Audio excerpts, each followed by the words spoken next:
We would love to hear, David and I in the class, would love to hear one or two people share why it was something that was an impact for you yesterday. Or 3 or 4. Thank you so much. Don't even know where to start. I was just sharing with my husband here, the concept of the us and the them and the our people and the Laos, the Gentiles, the Jews, all of that was so significant for me just to realize how if the Lord chose this special group of people to whom He entrusted so many things and from whom we can learn so many things, but we are added to that group of people. He's not creating a new group. We are all part of the same group of people. He's adding us to that group of people. Now it just looks different than probably did. Well, it does look different than it did before Jesus. But that was significant to me, just to read Romans in that context, understanding that we're talking about us and them and the whole, and the Jews and the Gentiles. That whole thing was very impactful. Yeah, it's so good. Yeah, you go. Okay, I literally sat with my mouth open for like 5 minutes because I was like, what the heck?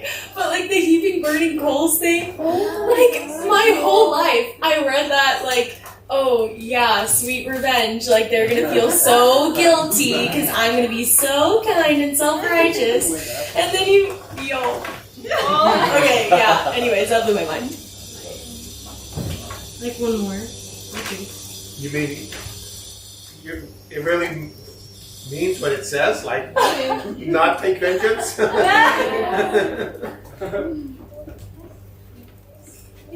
you. I also just wanted to say that I think the historical background about Paul going to the Sadducees who were in the political power over like getting the letters, and how that would say that like how high up he really was to be recognized by a different group than his own, is just really interesting, really helpful. Like looking at like when Paul says like I was honored and I was recognized, like he's not just saying or boasting or being prideful. Like he really was smart and intelligent and recognized by many people. So I really appreciate that. Yeah, you're good. Thank you. I think something I'll just add, a small thing. When we were reading through with the pronouns, I found it interesting when Paul would include himself. Like he would say, we were weak before Christ, or we have been saved. And I think it just built on last week when Riley was pointing out that Paul was always wanted to express himself to the Corinthians as someone that was weak and meek and lonely, that he wasn't necessarily like what was seen as a leader in the time, but actually like Christ and came lowly. So I think the pronouns helped me see when he was in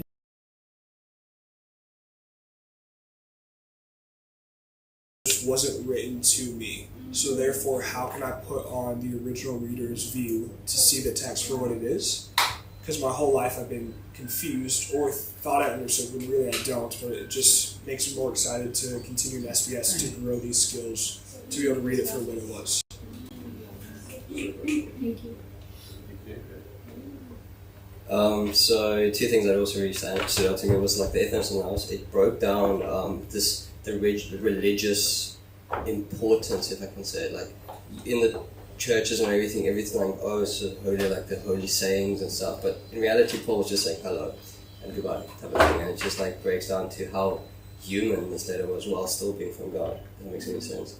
And then also just reading through the things, looking at the pronouns like he, they, them, yeah, you could see like how it's broken down into segments of, now he's talking about God, now he's talking about the Israelites, and for me, for my mind at least, it helped me really process it in like little segments, and I would have never thought of actually looking at pronouns that way. So it was really that regard. Just one more person? Okay. Sean, go for it. Yeah, this book of Romans is really quite a book. Interesting book. For me, what really stuck out looking at here, Paul is speaking about the Gentiles, here he's speaking about the Jews, here he's speaking about God and everything, was how Paul was just intentional in making both sides understand like where they come in. He was not just like, you guys should be walking unity like this. He gives a detailed explanation like, Gentiles, you guys are saved by faith. You don't need to tell. Full explains the gospel Gentiles perspective. Then shifts, goes to the Jews, then explains the entire gospel from the Jews' perspective, how they fit in within like God's story, and then it calls all of them together into unity now. So that really stuck out for me. Yeah, that's so Yeah. good. Right. Can I pray for you real quick? Okay. Lord, thank you so much for David. I thank you for your word. I thank you that you have something that you want to reveal to all of us today, Lord. And I thank you for David and his life and the testimony that he is being here, Lord. So I just pray, Holy Spirit, just anoint his teaching, his mouth, and Lord, just get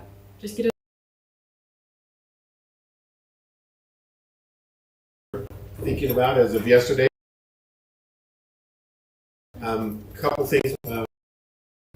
I need myself plugged in so we can show the screen there. So I mentioned the edict by Claudius. So here's one of the ancient copies of the book by Suetonius. So it's Suetonius. Let me write that down. So this is where we get the information that helped us both in Corinthians and also in Romans. So he used the one about Claudius, who was the emperor in the year 49, evicting the Jews from Italy. And so this is a sheet out of his book. The book Suetonius wrote was the lives of the 12 Caesars. So he reviews 12 Caesars. So the quotation we have is in the kind of the 12 books within the book, but it's called the Divine Claudius. So everyone is Divine Augustus, Divine Caesar, Divine. So Divine Claudius, segment 25. So if you want to write down Suetonius, Claudius 25, it says this. I'll put this up on the screen for you. So he writes here, it's just this one phrase, says the Jews constantly made disturbances at the instigation of Christus. He expelled them from Rome. So this is Suetonius speaking of Claudius's edict. And it's because of all the squabbles and fighting around, is Jesus the Messiah or not? Can Jews and Gentiles both be saved or not? That he said, I just want to have any Jews in here anymore. So I said I'd bring that back to you so you can add that to your notes from yesterday. Okay?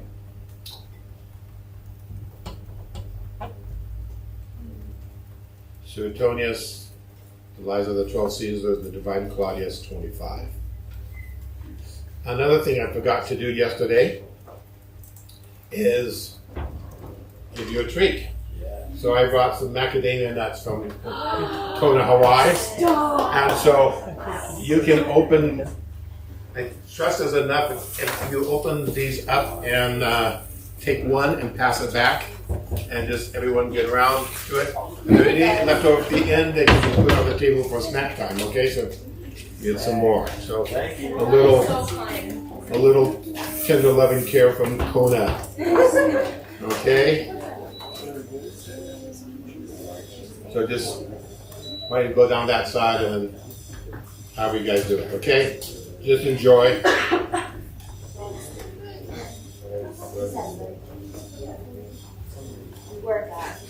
To MacNuts. Usually MacNut is the one nut that people are allergic to. Sorry about that. Okay. The other thing I thought would be interesting, we can do this at break time, is I have here my charts that I did 40 years ago.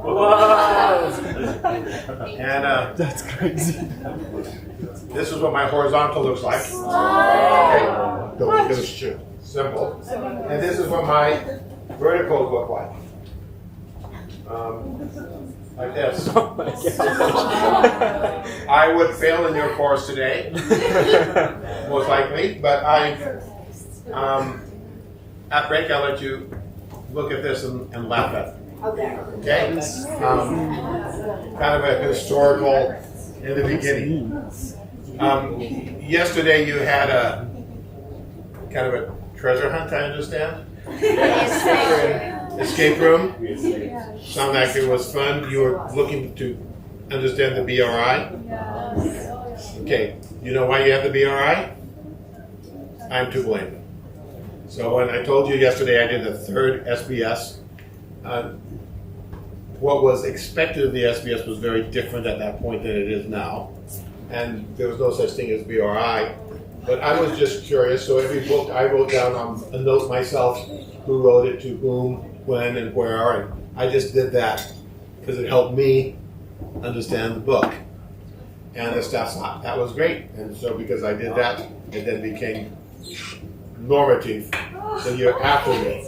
And so if you like the BRI, Thank you. you can thank me. If you don't like the BRI, you can thank me, okay? But I do not like the term BRI. Why? Yeah, because it's for me, when I did it was not required. This desire was my basic desire information, and I try to tell people, please change that. Years after I would have someone put that label on BRI, it's just required. Just kind of sucks the life out of it. Yeah, so just in your mind, just think BDI. Yeah. Basic desired information. There we go. Okay? Because you want to know, it really helps you understand the context. So if you're having difficulties on some books, pray for me that I don't do things that make your life more difficult in other ways, okay? So since we're talking about ancient things like BRIs and these charts, I thought I'd just chat a little bit before we get underway with today. Because remember yesterday I said I want to share the content of Romans and help you discover that for yourselves. But I want to more importantly really help you understand the learning process. Yeah. Because that methodology is going to be really important. You've all come at different seasons of your life to do this school. So you have, some of you have been recently in the DTS, some of you may have been in ministry for many years. When I did SBS, I had been already leading 4 years in pioneering leadership in Chile, about 3.5 years. And so I had been, we started one base and started a second base at that time, and carried the weight and the responsibility of that. And making decisions that affect other people's lives is a strenuous responsibility. And so when I did the SBS, it took a lot of hours, but it was like a holiday. I just want to encourage you. I know sometimes because of where you are at in your different experiences, it may seem like a lot of work. These are going to be the easiest 9 months of your life. Because all you have to do is spend time in the Word, in God's presence, listen to Him, and just document what you're learning. And you're not going to have 9 months where you just have no other responsibilities, but just spend time in the Word. You're going to have other stuff, and you're going to have to, that's why you need to form the disciplines of how to do this now, because you're going to have to fit this into a busy life. Some of you are single, you'll be married, you got family responsibility, kids come, you're in ministry, you're with YWAM in some other country, or you go into some vocation in the spheres, and you'll have a 9-to-5 job, and this is a really, really unique, special time. So I want to encourage you to think of this as God's gift to you. It really is. To have these 9 months that the sole thing you have to do is spend time in His presence and His Word. So it really is a very, very special time. It does take a lot of work. But it's work. A lot of the things that we do the rest of our life is we're working to serve others and to bless others and to grow others. And this time, all the work is you are the immediate beneficiary of it. You know, so this is really such a wonderful time. And I just want you to all maximize it. You will be able to do things at the end of these 9 months that you couldn't imagine at the beginning of the 9 months. I don't know if you've ever learned how to play an instrument, a keyboard. My mom was a magnificent pianist, so all of us kids had piano lessons growing up. And watching Mom play was always really great, but when she started teaching us, it was sit in the chair, sit up straight, shoulders down, elbows in, hands up, fingers curved, and relax. And I'm like, thinking all those things. And it was began with the exercise, dun dun dun dun dun dun dun dun dun dun dun, and just doing that. It was like, that's not what I wanted. I wanted to play Chopin like my mom did. But you don't get to that point of excellence without learning the rudimentaries, the basics. You're cultivating skills. I imagine most of you know how to drive a car. I don't know if you know how to drive a stick shift. But the first times I drove a stick shift, it was like very jerky. Trying to get release the brake at the same time that you're putting in the clutch and then the gas and getting all of that coordinated, and you kill the car. And my dad was sitting beside me, and I ended up on a neighbor's lawn, left tire tracks across the grass, and you just feel like dorky. I mean, just really kind of embarrassed by it. But every skill, you start off doing it poorly, and the way you get better is practice, practice, and practice. So let me tell you what you'll end up with. By the end of this time, you're going to have about 1,200 to 1,300 vertical charts. That might scare you right now, but that is what you're going to walk away with. And for me, what you want to do with those charts, I know there's grades that you're looking for and things that you have to accomplish that have been given to you. And those are important disciplines to cultivate. But as a student, and then as a school leader later on, what was most important to me was this. Every one of those charts, if you've done them well, if you've actually found an appropriate segment of Scripture, it's a complete message of God. You can think there are 1,200, 1,300 messages that God has, big messages for His people. You have the observation inside the box and some interpretation and applications elements around it. However that looks, doesn't look like this, okay? And that is the beginning of a sermon or a teaching. So if you do this well, your chart, your goal, as you're seeking to learn, is not the grade. It's nice to have a high grade, right? But is that you're preparing yourself for future ministry. And if you do this well, each chart should be a foundation for 12 or 1,300 messages that you'll be able to give at some point in the future. Okay? And if you think about it, I always travel with my old charts. Because I look at them and I review what God had told me then, and I build on it. And so it's like you're maybe 75% of the way of your message.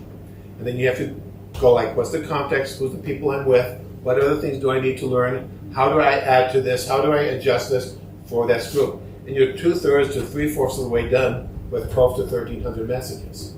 So imagine in the future if you start ministering in churches and you're called to speak to a men's or women's group on Sunday morning, there's church service in the morning and the evening, another church service. Then you have a Wednesday night prayer meeting, and you have 5 or 6 times a week. You had 6 times a week that you preached. You got 1,200 messages. You've got enough for 200 weeks. That's 4 years of a different message every time. So you don't come out of seminary with that kind of capacity. There's no other program I know that prepares you more as a foundation for understanding the Word and having a tool that can be a platform for springboarding you into full-time ministry. So I think I just wanted to encourage you. What you're doing is something really, really valuable. I congratulate you, each one, for coming here, for saying to God, I'm going to take 9 months to just focus on you and your Word.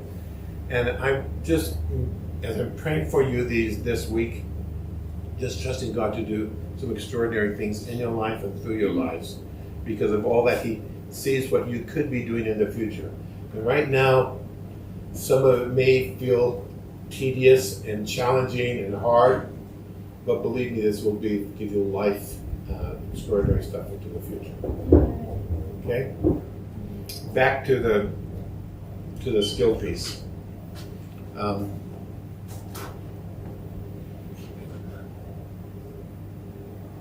I think I was halfway through the 3rd quarter before I got it. No, so just be encouraged. If you're like, I'm not getting this yet. Really understand what that was, but beyond that, it took me leading my 3rd school. So this is my 4th SBS. Okay? Before I got like, oh, now I understand really how to learn and study. So it is something that you can keep growing on. Be encouraged. I'm probably a very, very slow learner. I believe all of you can do it much faster. You're more capable than I am, and you'll be able to get to that pace of competency and skills sooner. But you will grow things. It's just like any skill that you develop, playing a guitar, playing piano, driving a car, or running a marathon. It's just your exercises. What you do is you build up muscles, you build up capacity, and you can't run a marathon the first day you try it. So you run a little bit every day and you build up and you build up. And you're building up capacity now, and it's going to be extraordinary. So do not tire in well-doing. Okay?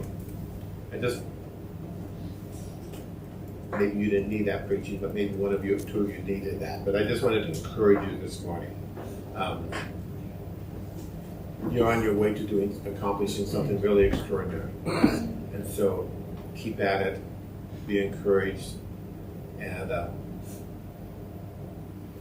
there's one of you commented, I just never thought of looking at the pronouns. Was that you, DJ? You mentioned just looking at pronouns. There's a book by a man, I will write it up later and give it to you, who, it's Robert A. Traina. I'll just write it now. So, Robert Traina. And his book was Methodical Bible Study. So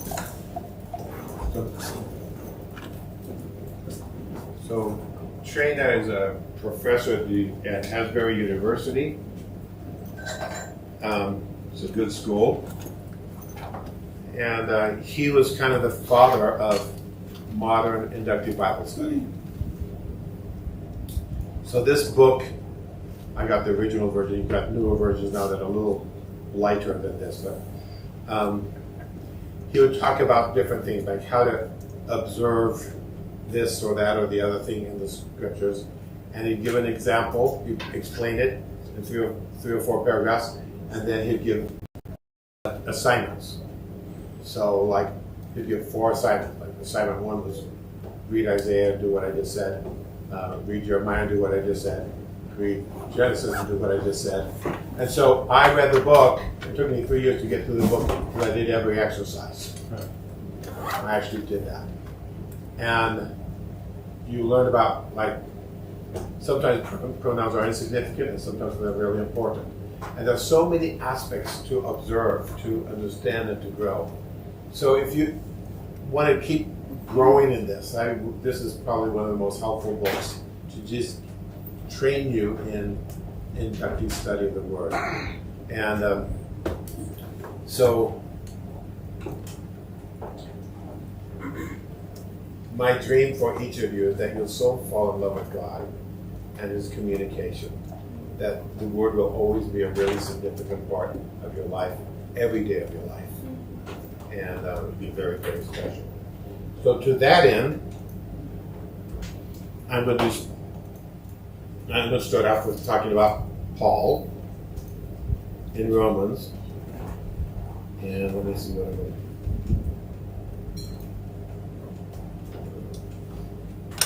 do. Here, I'm going to this passage right here. I'm going to make this bigger for you.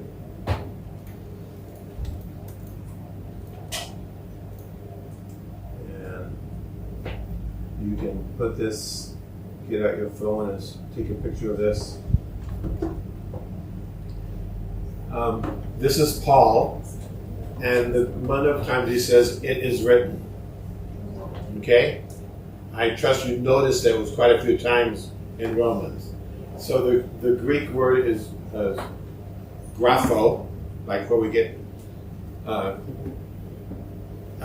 graphite, the stuff that goes inside of a pencil, and how we do everything we graph is, a chart or something, it's written. So this is all the times, and 21 times in Romans he says, "It is written." In the other letters of his, it's 42 times that he says it is written. And so, actually in Romans, there's 1/3 of all the times he says it is written. So this is a really big deal in Romans. It's a big deal in his life overall. But he doesn't base his thinking just on his brain power, on his reasoning skills. He goes back to the Word and what God said. And so, just so you know, today I'm just going to do several short pieces, like I did yesterday, that just will give some context. And then Thursday and Friday when we meet, Thursday I'm going to, it won't be quite verse by verse, but it'll be sequentially through the first 8 chapters and then Thursday, and then sequentially through the last 8 chapters on Friday. So we'll just walk through that content. Okay, but this the fact that he builds all that his argumentation on what was written in the Torah or the prophets or in the poetry passages of the original Testament is a very significant. It's not only what he says, but how he models the use of the word. Okay, so that's really important. So I'm going to move this off. Is that okay? If you want to just snap a picture, you can have that. Okay, so that's helpful. I trust. What I want to do now is I want to introduce you. Yesterday, about half of you, I think, were unaware of this. So there's several source views. So I want you to know, so you might have seen source view, but maybe not this one. This is the web-based app. And I would like you to go online now and just so you download it from the web. So you're not going to Apple Store, you're not going to the Android. It's Source View Reader, all one word, all lowercase, .web.app. Okay? You can put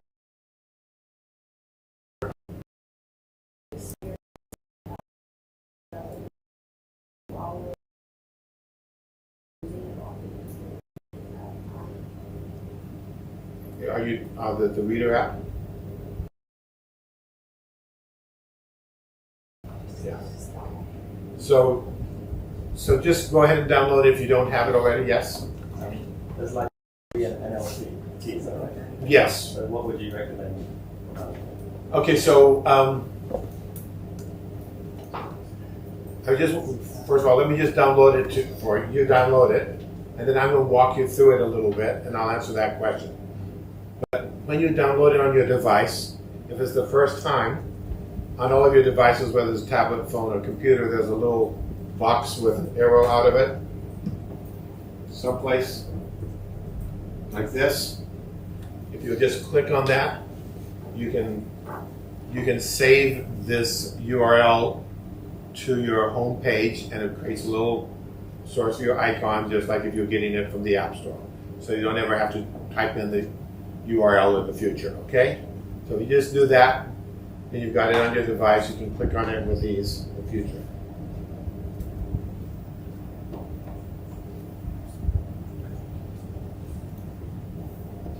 Are you all there? Working on it. Okay, so I just want to show you a little bit of what this tool has, and I'm going to come back to the English written part, because that's the reason I'm showing this to you. It fits into the Romans study, okay? So when you get here, down here at the bottom, you can pick the language. So there's 13 languages right now. We're working on another 8, and so you'll want English, and then you hit read. Okay? So mine just went, I was last reading in Acts, so went back there. DTS is another groups around the world. The text is in 4 colors. So black is the narrator, red is God in a passage, green is the lead character in that book, and blue is anybody else. All of this data is live. So this is not a static picture. I can go like, I want to just get rid of the narrator on this book, and I can click that off, and it redraws it, and I can see, okay, this is how the speaking parts are.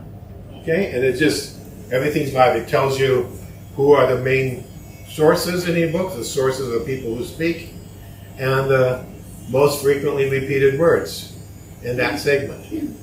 So we divide the Bible into 365 segments, obviously one for every day of the year. It's about a 15-minute read on average. As you go through it, the way it looks like a text message thread, okay? And so it's just a fun way to read the scriptures. You can see the little speech bubble has Jesus above it. You can just click on Jesus. And it gives you information where he speaks. These are all the books he speaks in, how many times he speaks in each book, how many words he speaks in each book, and it gives you the total amount of time to tell you who he speaks with. So if you want to know every time he spoke to Simon Peter, you just click on Simon Peter, and here are all the times he speaks to Simon Peter.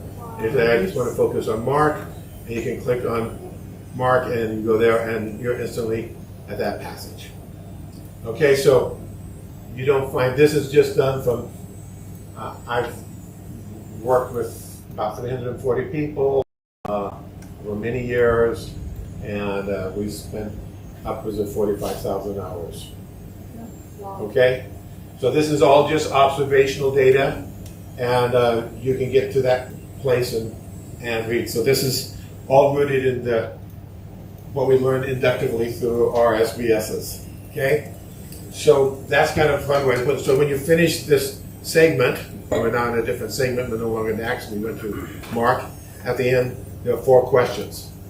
So I would like to encourage you, like when you're home with friends, you're out after the SBS, this is a great way to set up a regular time, maybe 2 or 3 times a week, to get together with friends, and you say, let's meet at Starbucks, have our coffee, and I'll read red, you read black, you read green, and you read blue, and and it takes about 15 minutes to read, and then it has 15 these questions. You can talk about these for 15 minutes, and the questions are all observational and applicational in nature.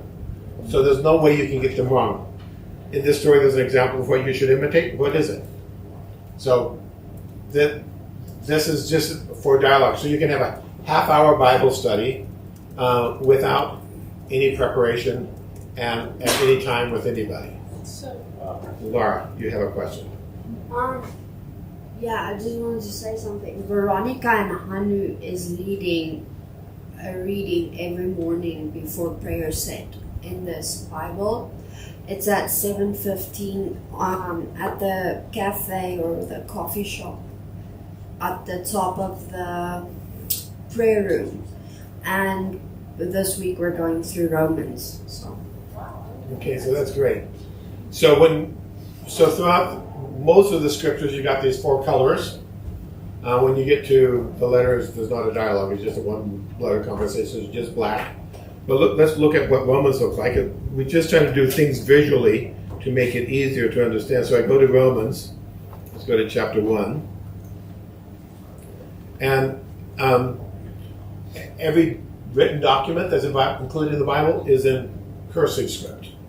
So it's just different from the dramatic narratives.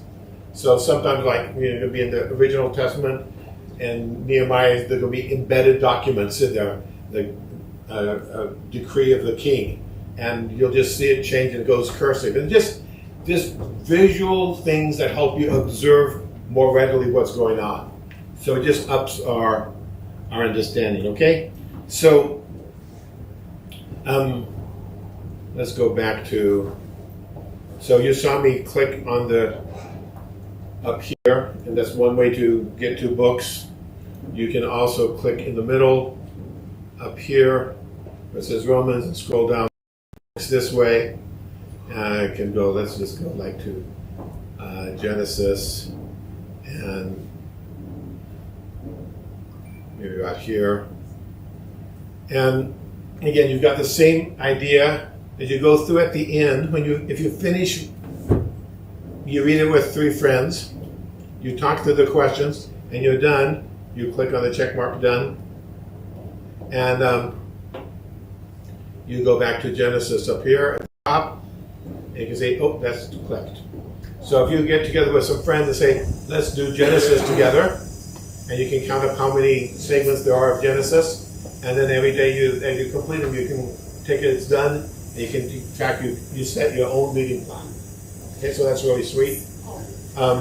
If you don't like these questions that we have here in Genesis, so the original questions for each segment, you don't like them, it's okay. You can change the questions. There's another 4. If you don't like the second set, you can change them again. There are 12 questions for every segment. Okay? So you can keep discovering. You can go back to it umpteen times, do a different set of questions each time. You got different friends each time. And you can this is a way for you to help multiply Indian Bible poverty, which we talk about in YWAM. It's not just making sure that the Biblists have a Bible, but those have a Bible are actually using it. Yeah. Right? So this is a really easy discipline. It takes no prep, 30 minutes, and I always stop at 30 minutes. Because you can always talk longer, but if you start with your friends and you take 45 minutes and then an hour and 15, some people say, I don't have time for the Bible study. Yeah. So just keep it to 30, keep it short, keep it sweet, but keep it constant. And it changed the world. Okay, this is really, really crucial. In everything that you've seen so far, I'm going to touch the little eye up here. There are all kinds of things you can do. I don't need to explain to you. I have to talk to people over 45 who need help. But these don't have verses in them. I like mine without verses, so you can turn on the versification, and there the verses appear in the chapters. See the difference there? And I can turn it. What I like to do personally is I like to have the verses off, and I click on the next that shows the current reference, and down here at the bottom, it tells me the verse at the top. So I'm reading it more like just literature without the chapters and verses, because they sometimes create artificial breaks and your mind stops thinking, but the story goes on. So But this way you can see as I scroll it, the little numbers at the bottom change, so I know where I'm at. Here's the key thing I want to show. Here's something for you. This is important for you now because you're in the New Testament. When you get to the original Testament, it tells you what century you're in. And so that's particularly helpful when you're going through Kings and Chronicles and Judges and all the prophets. So that's really fun. Just observational, historical context stuff. But here's the thing I wanted to show you. We've got lots of other things you can play with. But show quotations and allusions. So you just see how here that little verse became yellow and other verses became yellow. And there's another yellow there in verse 15. More little verses with yellow. Let's see if there's one with purple in here.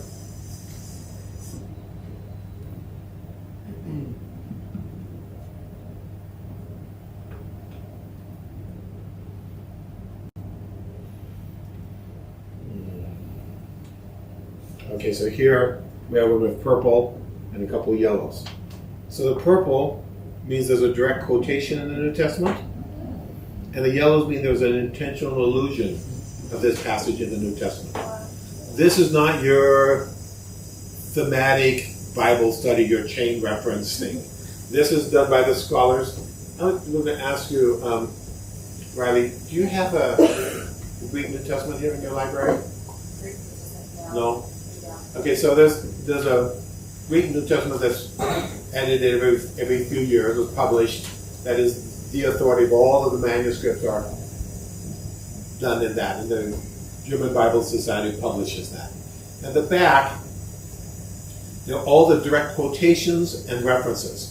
So this is not, there's the word crown here, and there's a word crown there, and let's connect those dots. No, it's like those who know the original text can tell you this was a direct quotation or intentional reference to. So like Jesus mentions, as it was in the days of Sodom and Gomorrah, he'll say. He doesn't quote the Genesis, but he refers to Genesis. And so they'll tell the passage in which Genesis refers to Sodom and Gomorrah, the part that Jesus is referring to. So it's actual connectors. Well, what this Bible does that no other tool does. So there are lots and lots and lots of friends. There are lots of great Bible apps. And they all have the Bible that looks just like what's on paper. Okay? And they put all the work around the Bible with these extra tools. What we've done is we've Google Find the Bible. We've added about 14 million data points behind the words of the text. Okay? So just careful observation. And so there's only one other tool that I know that does this partially of what we've done. But the cheapest version of it is about $600. This is free. Okay? And this is in 13 languages. Okay? So this is thanks to 340 YWAMers who worked with me on this. Okay? So if I click on here, verse 14, it tells me this is quoted in Acts 7. I click there, bam, you're in Acts 7, verse 6 and 7. And you can see the exact quote there. And I can go on in Acts, I can go back, oh, that was in Genesis 15. And I'm back to the passage where I was before I left. That functionality is totally unique to this. So I want, as you are wrapping up the New Testament and you move into the original Testament, this is going to be a great tool. So I talked to you, the reason I wanted to introduce this to you, there are lots and lots of other cool things on this. So just play with it. You can click on other options here. You can click on the hamburger up there and look at other options of what you can do. Currently, to answer your question, we have 13 languages. 4 of those languages have 2 translations each. In English, we have the NIV and the NLT. And we don't have the ESV and some other translations because we would have to pay money for it. Okay, so because of relationships, because of common missional purposes, we're friends with the publishers of NLT and NIV, and they've given us free use. Not only in Biblica owns NIV, but in all the languages that they have NIV, and NLT, all the languages they have NLT. We currently have permission for over 900 additional languages. So if you speak another language and you'd like to have this, a couple people in 3 months, because we've got a semi-AI now, a couple people in 3 months can put all of this in your language if you so desire to do that. Okay? So we have all those permissions, and God's given a lot of favor. So we're just trusting that this will really help people up their biblical knowledge and their engagement. It looks pretty, doesn't it? Yeah, it does. It's so contemporary. And like, this is so fun. Like, I can click when he talks there. Okay, and he only talks in Genesis, but let's see. He talks to Sarah. 5 times he talks to Sarah. Let's go to the first one. First thing he says to her, I know what a beautiful woman you are. Guys, this is something to imitate. Okay? If you're interested in a woman, this is a good way to start the conversation. You keep on, and he says, when the Egyptians see you, they will say, this is his wife, then they will want to kill me, but will let you live. So say you are my sister. Guys, this is an example to avoid. Okay? So know the context. Don't ever pass your wife off as a sister. Not a good thing. Okay? Got him into trouble. God rescued him. Don't count on God rescuing you the same way. Okay? So just don't do it. But it's just very interactive for us. Okay? But I'm going to go now to Romans. And there is an intro to each book. And I'm going to through the intro. There's some thoughts there. But what I want you to see is there's this. All of this is data that's live for you. So this shows you per verse how many verses have direct quotations. 65 in Romans, and another 72 that have intentional allusions. Okay, this is the segments that we're divided the book in, not SBS segments. Okay, maybe some connect. But this is to get the Bible in 15 minutes.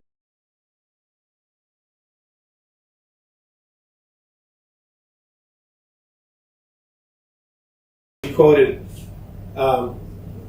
6 times in Genesis. Let's just go over that.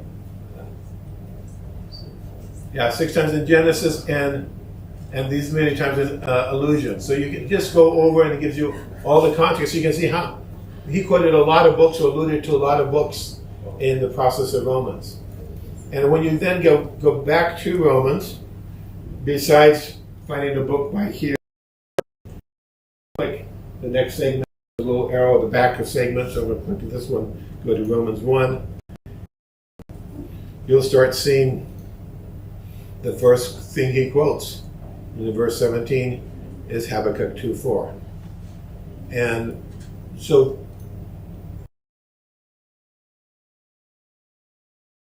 seeing quote stuff, there are tools here that you might want to use to just supplement, because it has other observational helps to see what that is. By the way, you were asking about the quotations, the translations. The reason we start with NLT and work closely with the heads of Wycliffe and the Bible Society. And I asked at that time the president of Wycliffe when we were starting this, which translation he recommended. He said, well, what's your goal? I said, I want it to be missional. I want it to be understood by people with English as a second language. He said, NLT is your choice. So there may be others that are a little more precise, but depends on how you define that. But I want to make sure that people who have, so that's why we went with NLT, and we really good deal. So that's a little bit for you. Anyway, what I want you to see is, let's go back to Romans here. Click on the 4, and you see not only does he quote in Romans, but also Galatians 3 and the author of Hebrews, which I won't mention who it is, because you still have to work on that, right? But I can be right. No, I can't. and you're back there. So just familiarize yourself with how rich the New Testament scriptures are with the original Testament. If we did not have the original Testament, and we took out the verses that had quotations and allusions in the New Testament, that couldn't have quotations and allusions without the original Testament, we'd lose a third of the New Testament. And the remaining 2/3 wouldn't make much sense because often they're the core concept, the core idea around which the rest of the New Testament is built. So one of my hopes is that as you get into the original Testament, most of us have some awareness in the New Testament community at SBS. Lots of people will be reading Nahum for the first time when you get to the original Testament. And so that's really exciting to start making sense of all of those books and fit them into the history and the purposes of God. So that was longer than I had planned. Any questions or comments? Yes, you're welcome. It's my joy. This is not only called Sphere View. All of our YWAM beliefs and values are embedded there. Those are all things you can play with, and we're working on Verb View. So every verb that's going to be coming out, starting to come out before the end of this year, every verb that describes the acts of God will be highlighted. And you can see, like even yesterday, the exercise, that paper I gave you, my methodology, and you can just think about this for yourself as you study. I just use color a lot. Just for a segment, you just go like, let me just do 3 colors and just do this and see what it looks like at the end. And you don't know when you start off. You're just kind of discovering this might be really good and might be 5 hours that is like, that was a dead end. And you do a lot of that in this process. You go like, is this really significant for this book? And no, it's not really. But you get onto things like the pronouns. Just think, I had to select each word, and that was manually, took me about 6 hours. It was boring, but it's life-giving when you have it, right? So some of it is just work to enable us to see better. And that's what my goal with all of these tools we're creating, is they just help people see the word better. And you have a comment or question? Yeah, this is awesome. This is just super cool. Thank you so much for heading these things and going before us. And this is awesome. We could bring this with us anywhere we go in the world now.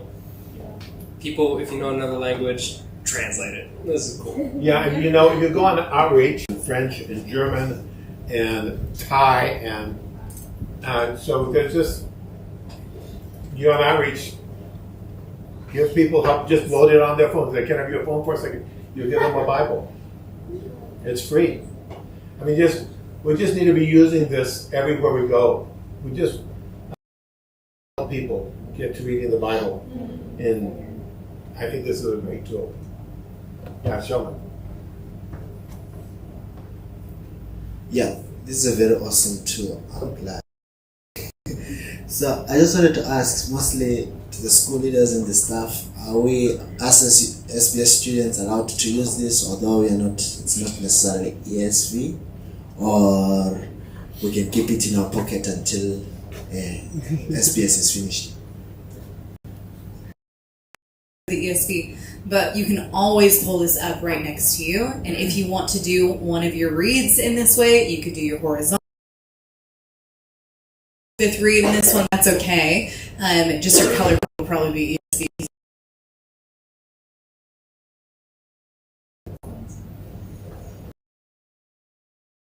It's hard to see. It's there. You can see the storyline a little bit better. Okay, Any other comment? So I'm going to do. We're going to be okay time-wise. Okay. First of all, there's an odd number. Odd numbers are always a good sign, but some.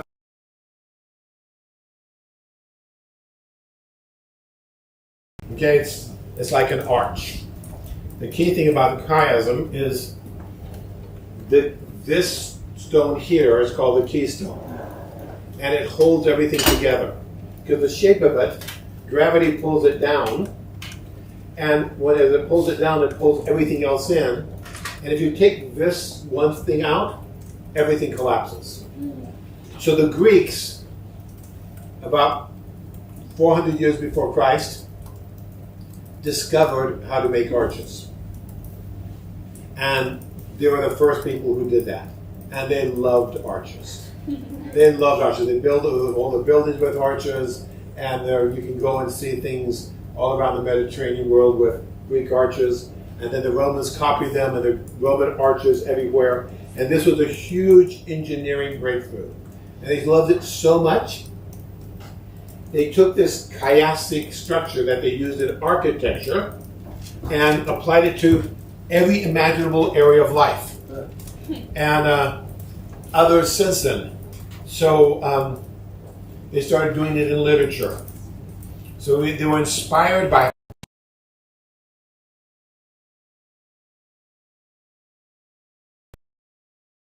did this in music. I don't know if any of you ever sang in a choir that's. So I was in college. I had to try out a couple of times before they accepted me. They were desperate for a bass, and I finally got in. And among the songs that we sang, the works that we sang at that time was Bach's St. John's Passion. So Bach was a believer, and St. John's Passion, so this is an oratory. So you sing scriptures and you sing other reflections on scripture, and it takes about almost 2 hours to go through. And so it starts from his entry into Jerusalem till his resurrection. Okay? And you have some segments that are just the bass. You got the choir, and then you got soloists. You got a bass, a tenor,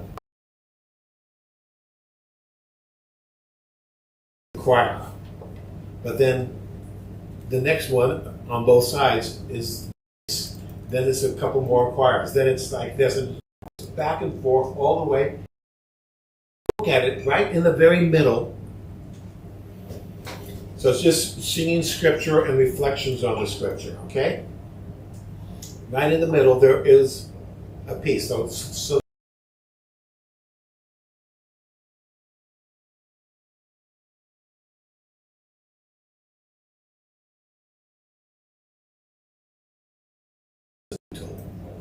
and it's a 2-hour evangelism tool that is just music and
teaches you all the different kinds of literature. It's just absolutely fabulous to go through that process.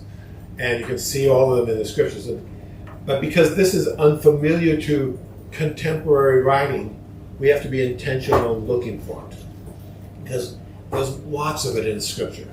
I have a book that's this thick that the person has observed thousands of chiasms in the Scriptures. I think he goes overboard. I think he's making some up, maybe. But nevertheless, there's still hundreds and hundreds of them. And some whole books are chiasms. There's structures like that, or some segments of books are chiasms. So, let's look at these passages that we looked at yesterday, these 31 instructions. So we start at the bottom on both sides. Remember, we're going to build this arch. In the case of our verses, this would be verse 9 over here and verse 21 over here, okay? And we're moving up both sides from 21 back to the middle, from 9 forward toward the middle. Are you with me? And so, on one side, let there be love be genuine, overcome or what is evil. Do not be overcome by evil. Both of them talk about evil. That's interesting. Hold fast to what is good. If he's thirsty, give him something to drink. And we walked through this passage yesterday, right? And it's a good thing to love your enemy and do good to them, okay? Love one another with brotherly affection. Feed them. We treat them like a brother. You can start seeing some parallels. Outdo one another in showing honor. But leave it to the wrath of God. So, if the bad negative consequences, that's God's role, your role. So those are contrasting those two.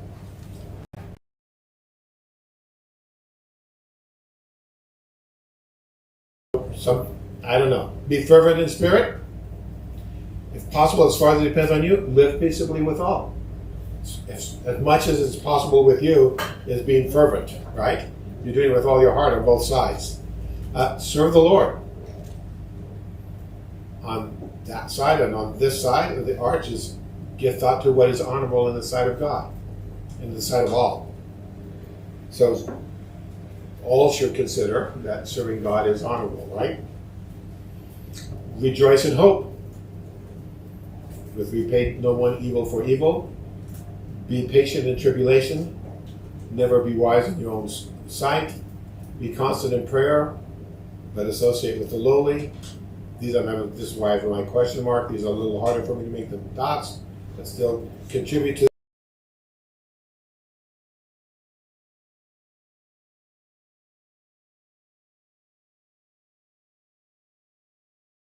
Raising an offering. He's very practical. Remember what he does in chapter 15 and 16. This is not just one more thing on the list. Seek to show hospitality. Live in harmony with one another. Those two connect so well. Remember, hospitality means to love the stranger. And that means to live in harmony with each other. Bless those who persecute you. Weep with those who weep, and bless. And rejoice with those who rejoice. Okay, so that gives us 15 on either side. And that would put the keystone as do not curse them. Now I thought, wow, that's an interesting thing. Because this is the only place where it talks about cursing in this book. Actually, Paul will use the word curse twice in all of his letters. But you think of the situation that he's in, they're probably bad-mouthing one another. And he just wants them to stop it. And these are all the things they need to do to stop bad-mouthing each other and just to begin living blessing, and those who persecute you, showing hospitality, contributing. You can move down.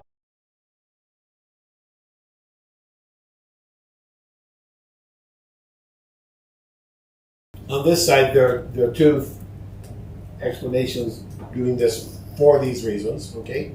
We highlighted that yesterday. And I also noticed that the last two of the second set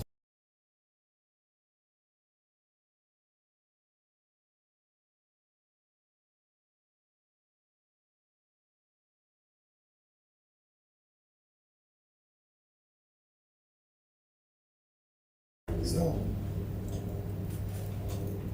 okay. Let me see what else I can do in this.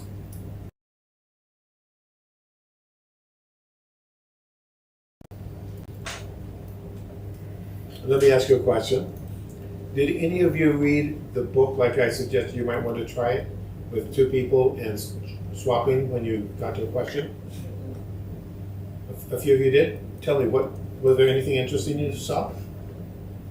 Start with Becky. Can you get the microphone? And we'll come up here. I read it with James, and it was just, obviously it's quite fun. And then it felt a bit like we were playing Uno.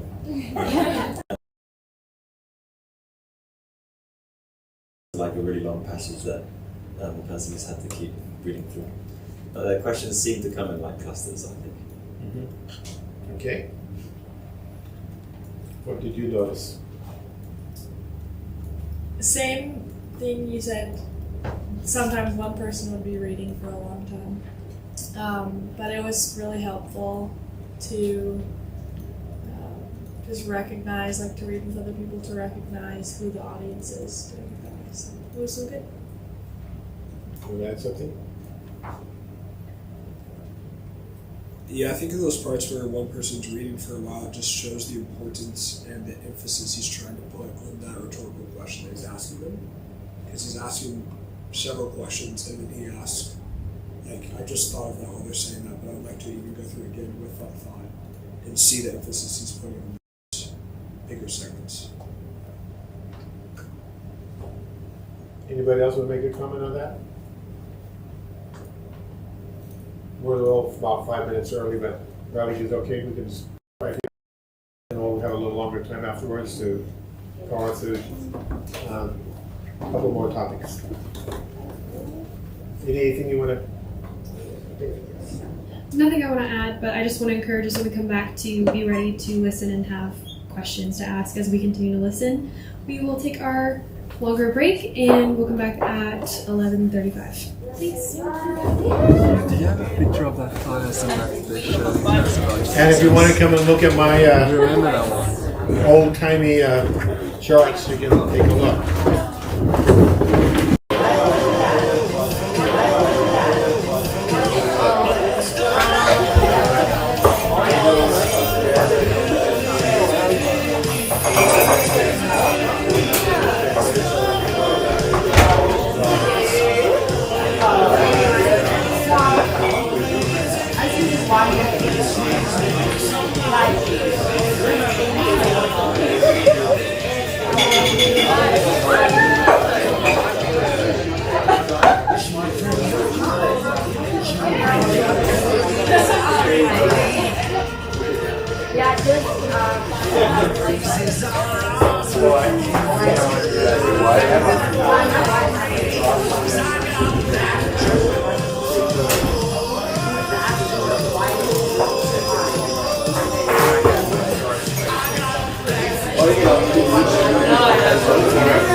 the right way, yes. This is good or bad.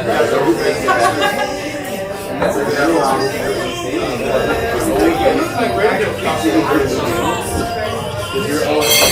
our body's trying to there's always going to be some myself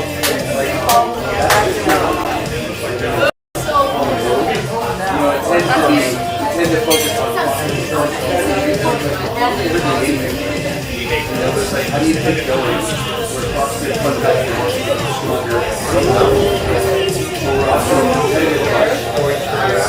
competition makes the bitter. Sometimes like try to get clear and we take that and it's different than I see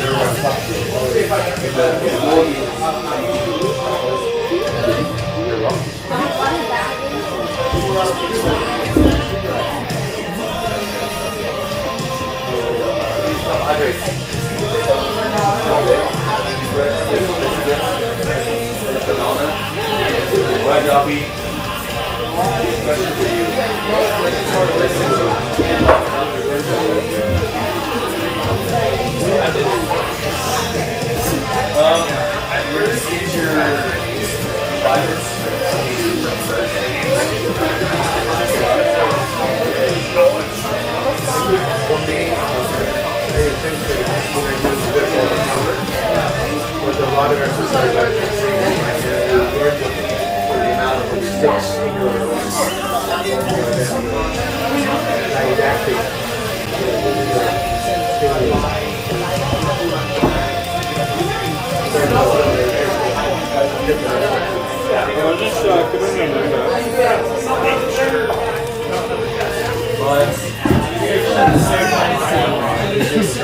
the regions, that's not was that not going to be out of the bottle? No,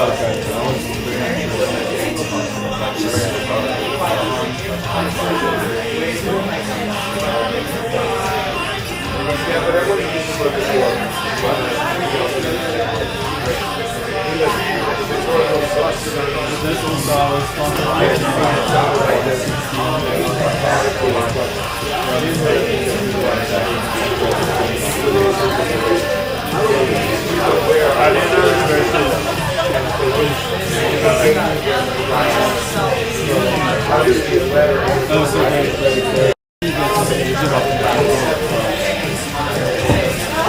I just like, I know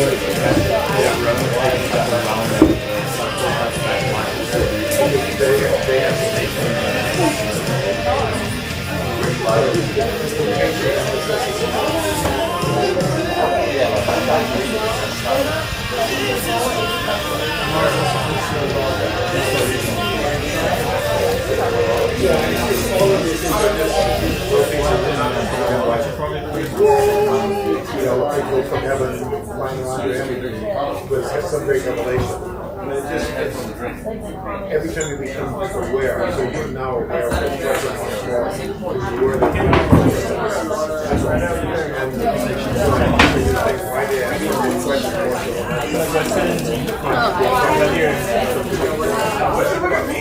come up with the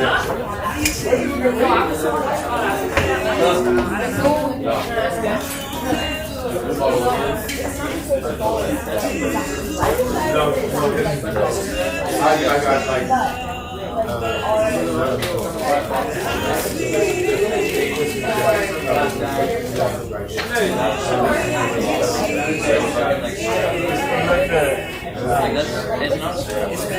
righteousness, like there's so many rules, like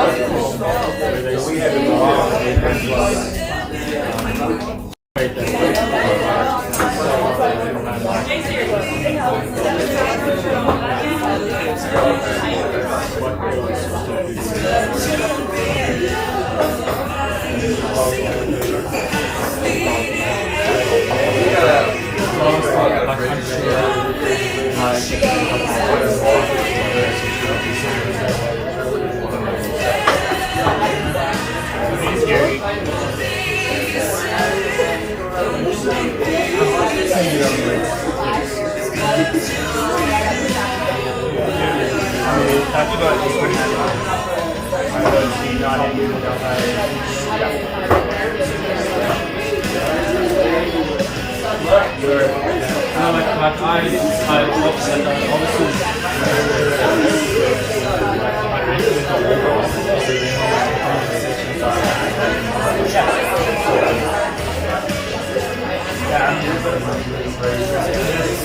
saying like you're 118 in this grade, 21. These are all like the idea of the righteousness of God revealed.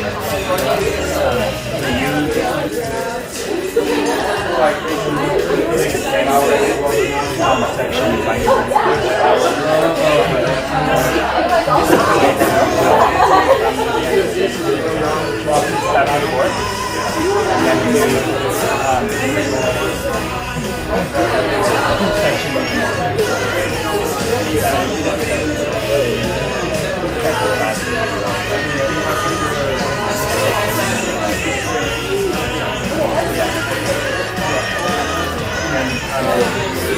take out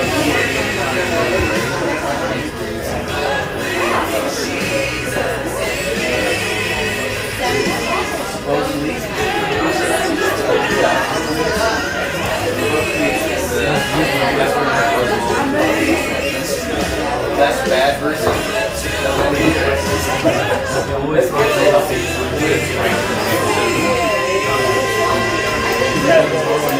that's bad for you. Section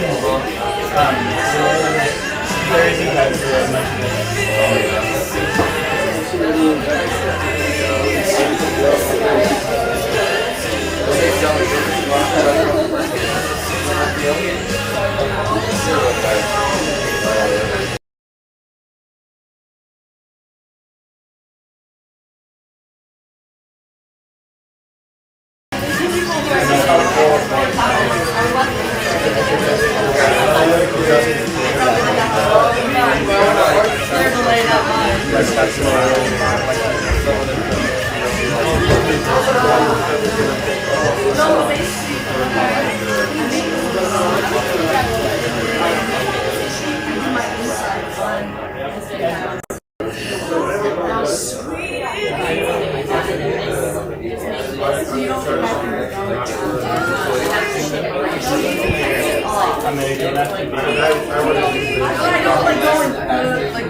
Zachary's on your feet.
That's crazy.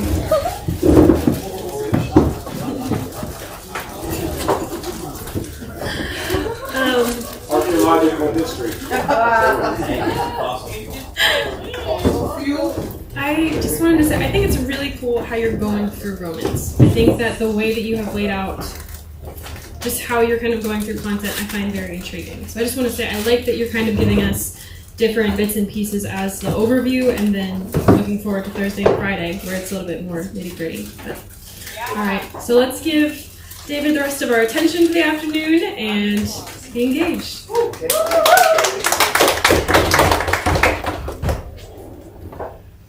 So during the break, as people were looking at the charts, yes, how did we do that? The system was pretty much the same.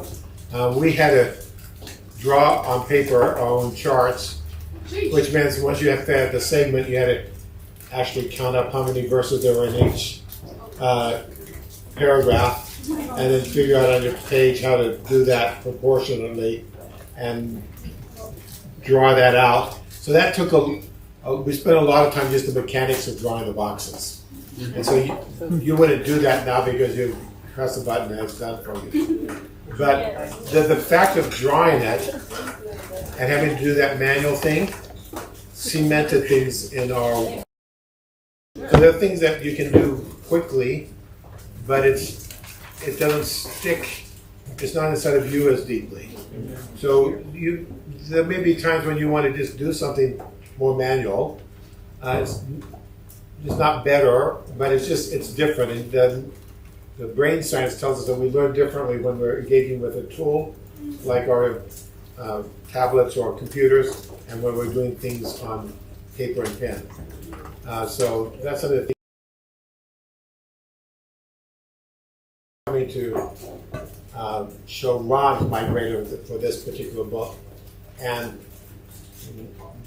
we live in houses on the opposite sides of a large soccer field.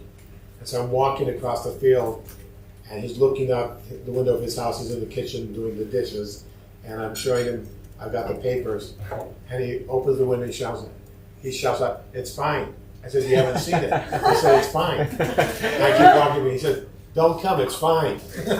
He just let me do it without even looking at it. So sometimes you might have different, your different staff grade you a little bit differently. That's okay, because it sets your standard. What it did for me is that I had to determine what my standard was. It wasn't Ron or Judy or Phil, it was me. And you are in this school to get to know God. So you determine how good is for you. Okay? And benefit from the wisdom and the coaching of your staff. Listen to them as they've gone through this process before. They can mentor you. But just don't yourself.